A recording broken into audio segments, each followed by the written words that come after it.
Então vamos tentar nesta manhã compreender um pouco junto o que significa viver a palavra, para aproveitar a palavra para se santificar. Eu penso importante que compreendemos isto, porque toda a nossa obra nasceu em cima da palavra. Não foi uma ideia, foi realmente a palavra. Eu me lembro muito bem, como jovem, apesar como vocação adulta, eu fui para um seminário para fazer o segundo grau do estudo, para depois poder estudar filosofia e teologia. E eu esperava que fosse um lugar onde todo mundo é santo. Estava tão ansioso entrar no seminário, tinha medo porque achava difícil no estudo, mas depois, quando eu cheguei lá, encontrei tanta coisa humana, e eu comecei a entrar numa crise profunda. E ela se manifestava, eu comecei a criticar tudo. Desde da cozinha, da comida, dos professores, parecia tudo estava ruim. E eu tinha argumentos também. Eu lembro, por exemplo, na aula de religião, o professor era um padre, o reitor, dava alguns temas, e no final eu levantava o braço e contava algumas experiências negativas, que não correspondiam com aquilo que ele falou, mas demonstrou que não é assim. E ele tentava de responder, mas sempre criava um clima mau.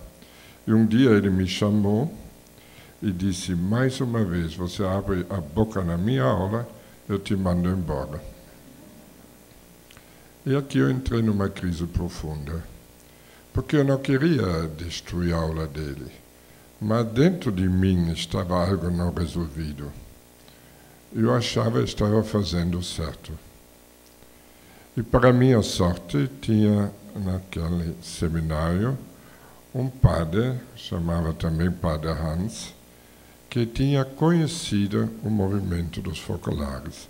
Era um dos primeiros. Lá nas Dolomitas ele se encontrou com Chiara e ele vivia a palavra. E ele viu que eu estava numa certa crise. Então um dia ele me chamou e disse: nas férias eu preciso ir para Berlim, tenho um encontro, você não podia me ajudar a dirigir o carro? Porque ele não tinha documento, mas tinha carro. Eu tinha documento, mas não tinha carro, né? E a ideia de dirigir o carro, eu gostei. Eu disse sim. Foram 400 quilômetros até Berlim. E ele provocava uma conversa. Eu sentia a vontade e comecei a vomitar tudo para fora. Quando eu parava, ele perguntava mais. Eu dizia tudo que eu sentia. Ele disse nada.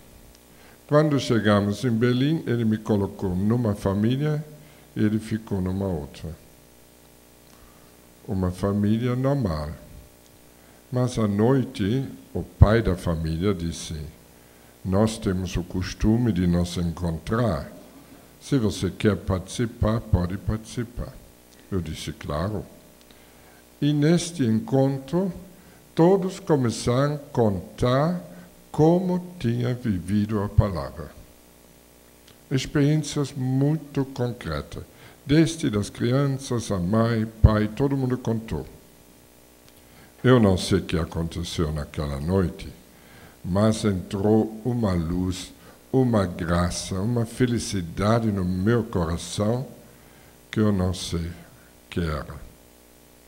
Talvez foi o batismo do Espírito.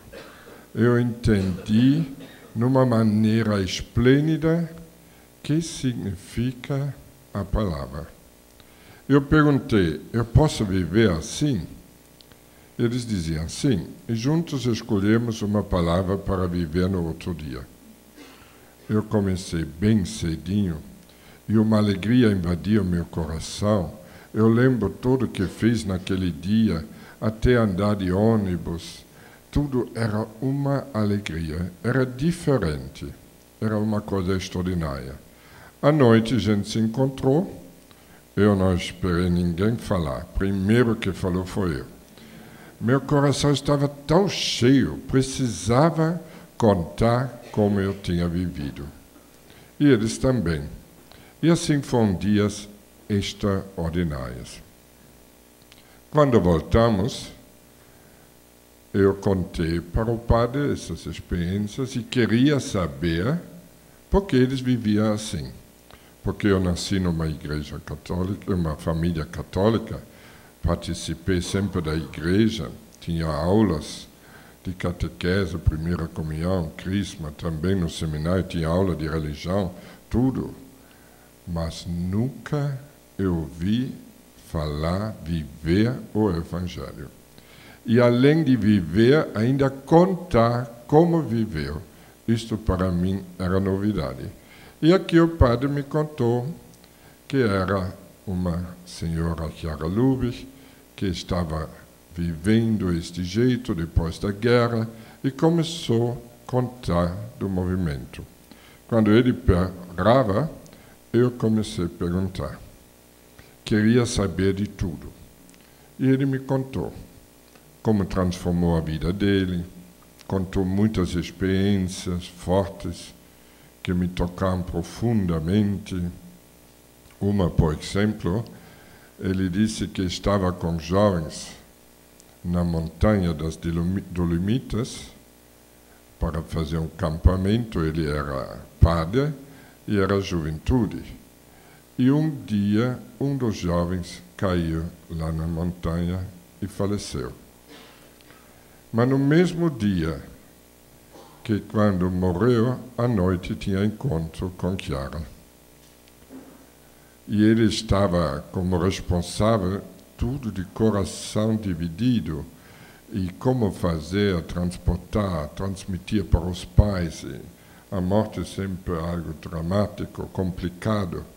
Ele disse, começou a reunião com Chiara e ela disse, colocam todas as preocupações que vocês têm no coração de Jesus.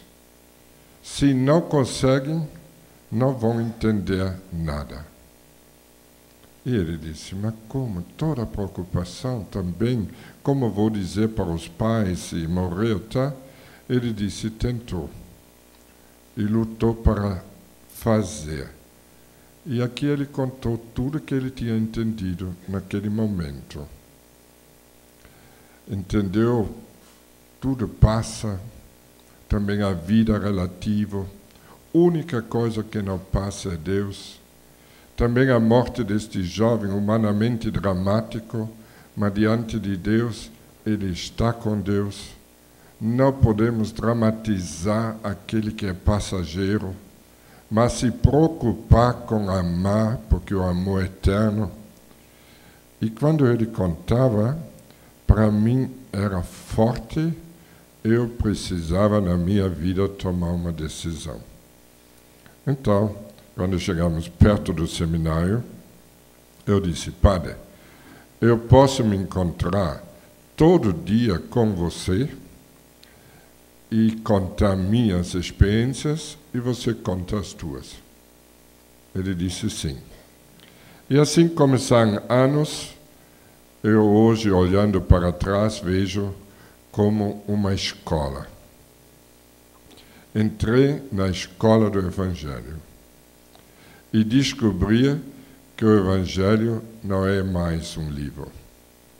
Contrário, é o livro dos livros, é a palavra de Deus. Eu vi que Jesus veio nesta terra 33 anos. Para quê? Para falar 3 anos e dar para nós sua palavra, sua vida, seu jeito de ser. Trouxe para nós todo o paraíso. O paraíso. Então, nós não podemos colocar a Bíblia ao lado de outros livros. O Achá tem livros mais bonitos do que a Bíblia. Não existe algo que dá mais efeito na nossa vida do que a palavra de Deus vivida. Precisamos ter esta clareza. Esses dias, com Nelson, estávamos meditando, e eu conselho, sobre a palavra que um padre tinha dado o tema para o Santo Padre no retiro. Eu gostei muito. Ele disse, sim, nós não podemos cair na tentação querer comparar a palavra do Evangelho com outros livros, talvez bonitos, sábios, mas a palavra, além de sábio, é divino. Até podemos dizer, eu compreendo isso sempre mais, a palavra é Deus. É um sacramento. Tem o mesmo valor como a Eucaristia. Se na Eucaristia nós comungamos Deus, na palavra comungamos Deus. Não tem outra. Comungamos Deus. E na Eucaristia podemos comungar Deus uma vez por dia, quem vai todos os dias na missa. Mas outros vão uma vez por semana, uma vez por mês, então relativamente pouco. Mas na palavra, todos os dias, cada momento, quando nós queremos viver, comungamos Deus. Como padre, me encontrei muitas vezes com pessoas que estavam nas situações talvez um pouco difíceis, pela situação do casamento ou de outras situações, não podiam comungar. E muitos sofriam, dizem, eu quero, eu preciso deste Deus. E a igreja não me permite, porque talvez sou separado, juntado, etc. E eles ficaram muitas vezes angustiados. Eu sempre dizia, fica tranquilo, você quer Deus? Então vive a palavra. E cada vez quando você vive, você vai comungar Deus. E Deus vai te iluminar, vai te fortalecer. E você vai entender sempre mais que Ele quer de ti. Porque Ele disse, quem me ama, eu me manifestarei. Não tem outro jeito de entrar no Espírito de Deus, de entrar nesta vida de Deus, sem amar. E o amor não é uma teoria, o amor é algo concreto. E como devemos amar, Jesus nos disse no Evangelho. Agora, o Evangelho é tão concreto, quando começa a viver, ele fala de tudo. Até como deve tratar o pai quando fica doente, esquisito, como deve tratar o outro quando se torna inimigo, quando te bate, quando te rouba algo. O Evangelho fala de tudo. E quando você começa a viver, você descobre, mas o Evangelho é danado, porque não dá sossego. Não te dá o direito de olhar um momento para a tua vida e dizer, coitado de mim. Eu estou sofrendo demais. Está acontecendo isso na minha vida, na minha família. Está acontecendo que outros falam mal de mim, ou me roubaram. Olha, tudo me roubaram, que coisa. Ou estou doente. De repente descobre que tenho câncer, outra coisa. E o Evangelho não dá direito de dizer, coitado de mim. Nunca. Contrário. O Evangelho exige que a gente saia de si 24 horas. Pensar no outro. Pensar em Deus e no próximo. Amar Deus e ao próximo, como a si mesmo. E se eu amo o outro e amo Deus, eu amo a mim. Porque tudo que eu faço para Deus, tudo que eu faço para o outro, antes de chegar ao outro, já faz bem a mim. Hoje eu sei, se por exemplo alguém te rouba e você fica de raiva, pode ter razão. É verdade, não é simpático ser roubado. Também não é justo o que o outro fez. E você vai argumentando e vai sofrendo e vai murmurando e tem talvez raiva e tudo. E quem você prejudica? A si mesmo. Agora, se você perdoa logo e coloca e diz, tudo passa, que ele roubou, é sério, mas paciência.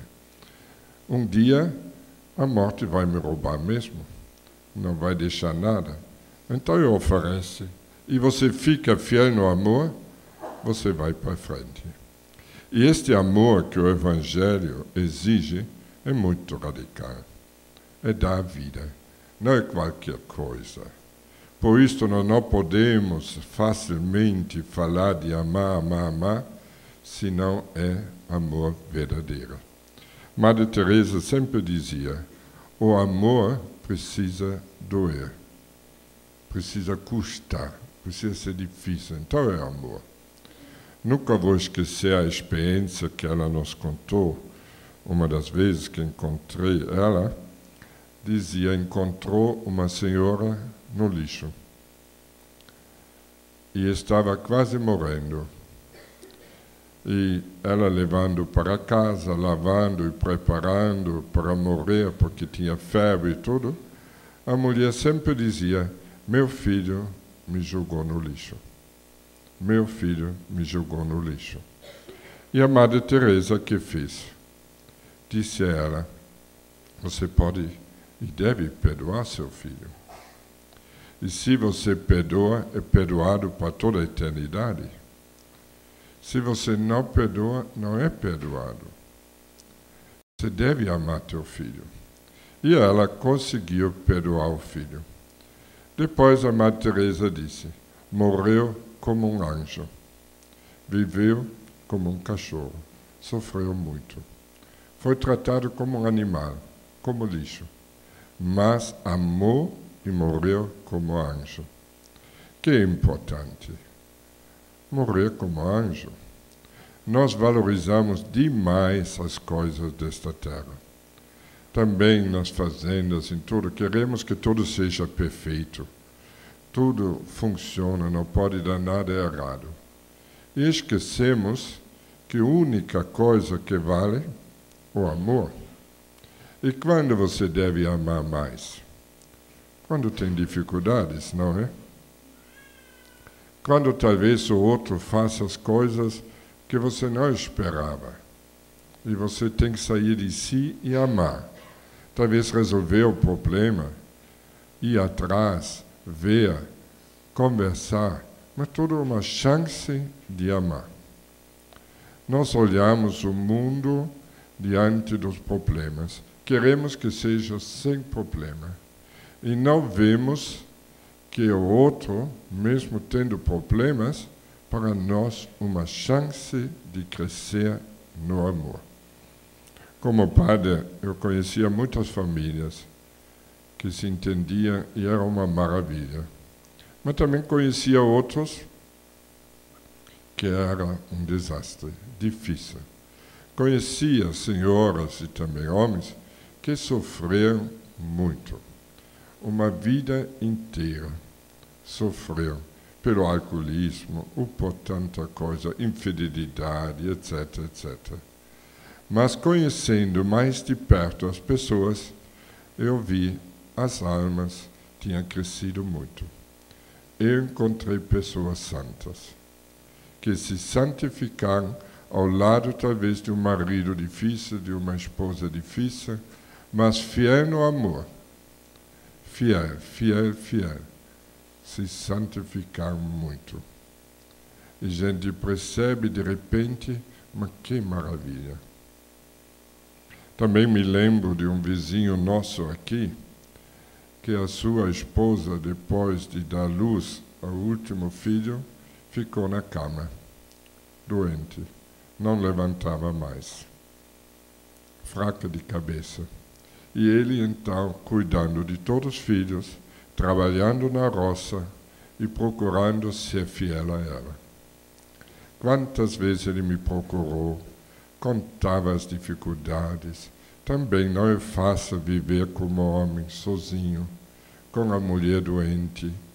Eu disse a ele, vale a pena ser fiel. Lembramos junto da palavra que Deus uniu, o homem não separa. Ele sempre lutou e conseguiu. Um dia recebi a notícia que ele estava no hospital. Eu fui logo para visitar e realmente estava no UTI. Como padre eu podia entrar e nós conversamos longamente. Foi uma coisa inesquecível. Uma alegria estava no coração deste homem impressionante. Ele me disse, Frei, eu sei que não vou sair neste quarto. Deus vai me chamar. Mas estou tão contente, eu vou dizer a ele, Deus, por causa de você, por causa da tua palavra, eu fui fiel à minha esposa. Mais de 30 anos. E realmente ele faleceu naquele dia. Depois, quando comunicamos à esposa que ele faleceu, ela olhou e disse, mas morreu? Então eu tenho que assumir os filhos. E realmente levantou e até hoje ainda está andando aqui. E às vezes encontro ela, tá? Então, humanamente, podia dizer, coitado, uma desgraça. A esposa doente casou e não tinha nem possibilidade de viver este casamento, o relacionamento que tanto se valoriza hoje. Mas, olhando com os olhos de Deus, ele aproveitou para se santificar. Nós queremos que tudo dê certo, tudo fácil, tudo sem dificuldade. Mas Deus olha diferente. E o Evangelho realmente me ajudou a entender todo o lado da dor, do sofrimento, o valor da dor, o valor do sofrimento. O Evangelho me ajudou a olhar sempre além desta vida. Quantas vezes eu falo da outra vida, e com alegria, porque eu sei, lá nós vamos viver eternidade. Significa, nunca acaba. Enquanto aqui, tudo passageiro. Então o Evangelho me ajuda a não valorizar demais que não tem valor. O dinheiro, por exemplo. Para muita gente, o dinheiro se tornou um Deus. Lembrando, consciente ou inconsciente, mas se tornou um Deus. E fazem tudo, adoram o dinheiro, fazem tudo para multiplicar, sofrem quando perdem alguma coisa e juntam, esquecem os irmãos que passam fome. Rezam o Pai Nosso, dizendo, Pai Nosso, nós todos somos filhos, todos somos irmãos, sabemos que o outro morre de fome e continuamos cuidando da poupança para aumentar. Então, é um Deus. O Evangelho me ensinou que tudo isto passa. Se lembro daquele Evangelho onde um rico, contente com sua colheita, disse, vou aumentar mais os celeiros para poder acolher tudo e vou viver tranquilo. Como o Evangelho chama ele? Doido. Porque esta noite Deus vai te chamar. Nós todos pensamos que vivemos eternamente. Quando alguém morreu, parece gente contente que não fomos nós. A morte é a coisa mais segura. E que fica nesta hora? Que fica? Realmente muito pouco. Para planejar o jubilar, o ano jubilar, nós dizíamos, vamos colocar em cima de todo este ano a palavra. A palavra vivida com perfeição santifica. E que mais nós precisamos neste momento? Santificar juntos. A obra está crescendo. Ontem tantos entraram na família. isto é uma alegria, sem dúvida, mas também uma preocupação. Porque cada um que entra com todos os seus defeitos, todos os dons, qualidades, mas com toda a humanidade. E se nós não nos santificarmos juntos, amanhã outro pode fazer algo errado e se torna logo um escândalo nacional ou internacional. Porque nossa obra agora é internacional. Então, se nós queremos que esta árvore grande que está nascendo no plano de Deus, se queremos que não caia e não dá escândalo, devemos todos viver a palavra. Viver com radicalidade, nos santificar o mais rápido possível. Santificar de verdade, amar de verdade, para termos raízes. E os raízes, quando são profundos, pode chegar tempestade, pode chegar vento forte, a árvore não cai. Mas quando não tem raízes, qualquer um pode derrubar.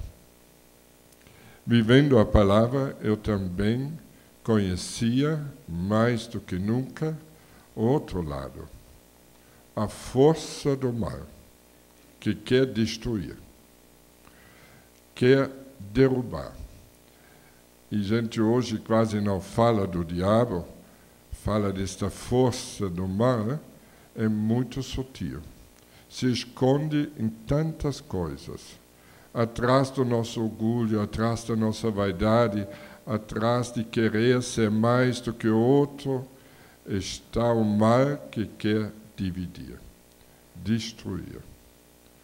Como é difícil viver a unidade.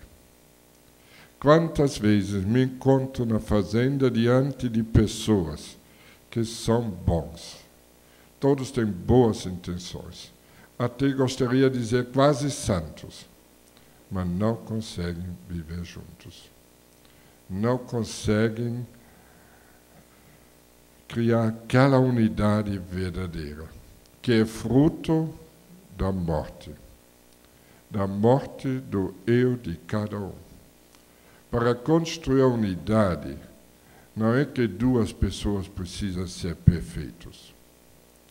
Não é duas pessoas precisam ser iguais, mas duas pessoas precisam viver a palavra. E a palavra significa morrer. Morrer um pelo outro.